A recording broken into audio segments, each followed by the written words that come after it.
नमस्कार। आकाशवाणी चंडीगढ़ से प्रादेशिक समाचारों के साथ मैं निधि मुंजाल।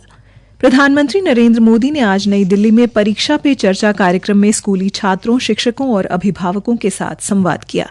ये कार्यक्रम प्रगति मैदान के भारत मंडपम के टाउन हॉल में 11 बजे शुरू हुआ। इस बार परीक्षा पे चर्चा के लिए MyGov पोर्टल में लगभग 2 करोड़ 26 लाख पंजीकरण कराए गए। संवाद के दौरान प्रधानमंत्री ने बच्चों को परीक्षा के दिनों में तनाव से बचने के नुक्ते दिए और मोबाइल से उचित प्रयोग पर बल दिया। उन्होंने छात्रों से कहा कि वे मोबाइल का प्रयोग जरूरत होने पर ही करें और अपने अभिभावकों को बताएं कि मोबाइल में क्या क्या मौजूद है और आप शिक्षा के लिए इसका कैसे प्रयोग कर रहे हैं।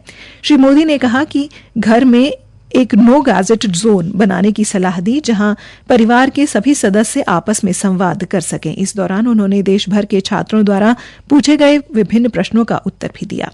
उल्लेखनीय है कि प्रधानमंत्री के नेतृत्व में ये एक ऐसा विशाल आंदोलन है जिसमें युवाओं के तनाव मुक्त वातावरण विकसित किया जाता है। केंद्रीय शिक्षा मंत्री धर्मेंद्र प्रधान ने स्पष्ट किया कि उच्च शिक्षण संस्थानों में एक भी पद अनारक्षित नहीं किया जाएगा जो समाज के वंचित वर्ग के लिए संवैधानिक रूप से संरक्षित है। नई दिल्ली में पत्रकारों से बातचीत करते हुए श्री प्रधान ने कहा कि केंद्रीय शैक्षिक संस्थान शिक्षक काडर आरक्षण अधिनियम 2019 के लागू होने के बाद आरक्षण के बारे में अस्पष्टता की कोई गुंजाइश नहीं है। शिक्षा मंत्री ने कहा कि मोदी सरकार से पहले नियुक्तियों में बहुत विसंगतियां थीं। उन्होंने कहा कि नया अधिनियम अनुसूचित जाति, अनुसूचित जनजाति, अन्य पिछड़ा वर्ग, ओबीसी और समाज के आर्थिक रूप से कमजोर वर्गों के हितों की रक्षा करता है। हरियाणा के मुख्यमंत्री मनोहर लाल ने कहा है कि हरियाणा की परिवार पहचान पत्र योजना की पूरे देश में सराहना हो रही है। मुख्यमंत्री कल देर सायं रोहतक में मीडिया कर्मियों से अनौपचारिक बातचीत कर रहे थे। श्री मनोहर लाल ने कहा कि हरियाणा के परिवार पहचान पत्र योजना की चर्चा देश व दुनिया में हो रही है। उन्होंने कहा कि इस योजना की लोकप्रियता को देखते हुए केंद्र सरकार ने इस बार 26 जनवरी की झांकी में परिवार पहचान पत्र को शामिल करने का निमंत्रण दिया ताकि पूरी दुनिया के गरीबों के उत्थान में मददगार इस योजना की जानकारी मिल सके। मुख्यमंत्री ने कहा कि अन्य राज्यों की सरकारें भी परिवार पहचान पत्र को लागू करने की दिशा में आगे बढ़ रही हैं। तत्कालीन कांग्रेस सरकार ने राजस्थान में इस योजना को लागू करने की प्रक्रिया आरंभ की थी। मुख्यमंत्री ने कहा कि योजना गरीबों के अधिकार सुरक्षित करने का काम कर रही है। उन्होंने कहा कि इस योजना के माध्यम से पात्र लोगों के परिवार को घर बैठे केंद्र व राज्य सरकार की योजनाओं का लाभ मिल रहा है। इस योजना के तहत विभिन्न प्रमाण पत्र भी लोगों को आसानी से मिल रहे हैं। उन्होंने कहा कि पिछली सरकारों में सेवाओं और योजनाओं का लाभ देने के लिए बिचौलिए सक्रिय थे। परिवार पहचान पत्र ने अब इस बुराई को समाप्त कर दिया है।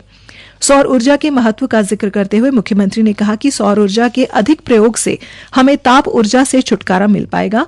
उन्होंने कहा कि कुसुम योजना के तहत सरकार ने अब तक 50,000 ट्यूबवेल कनेक्शन जारी किए हैं। आने वाले समय में 70,000 कनेक्शन और दिए जाएंगे। मुख्यमंत्री मनोहर लाल ने कल करनाल में बांसो गेट स्थित चौक पर संत शिरोमणि श्री 1008 श्री दुर्लभनाथ महाराज की मूर्ति का अनावरण किया और समाज के लोगों को शुभकामनाएं दी।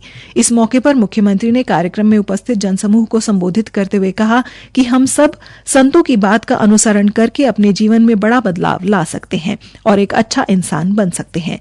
उन्होंने कहा कि समाज में वर्षों से ही संत महापुरुषों का अपना श्रेष्ठ स्थान है। संत महापुरुषों द्वारा हमेशा समाज को नई दिशा दिखाने का कार्य किया गया है। मुख्यमंत्री मनोहर लाल ने कल अपने पैतृक घर को गांव और समाज के नाम करने की घोषणा की। अपने पैतृक गांव बनियानी के दौरे पर उन्होंने कहा कि इस घर में बच्चों के लिए ई-लाइब्रेरी बनाई जाएगी। उन्होंने कहा कि अपने माता पिता की निशानी उनका पैतृक घर उनके नाम है। ये मकान गांव के काम आना चाहिए। हरियाणा में विशेष संक्षिप्त पुनर्निरीक्षण के दौरान 5,25,615 नए मतदाता कार्ड बनाए गए हैं, जबकि मृत एवं स्थायी तौर पर स्थानांतरित 4,25,049 मतदाता सूची से हटाए गए हैं।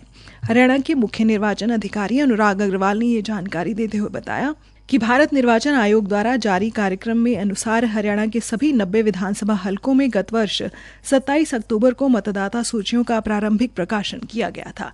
इसी के साथ ये समाचार बुलेटिन समाप्त हुआ।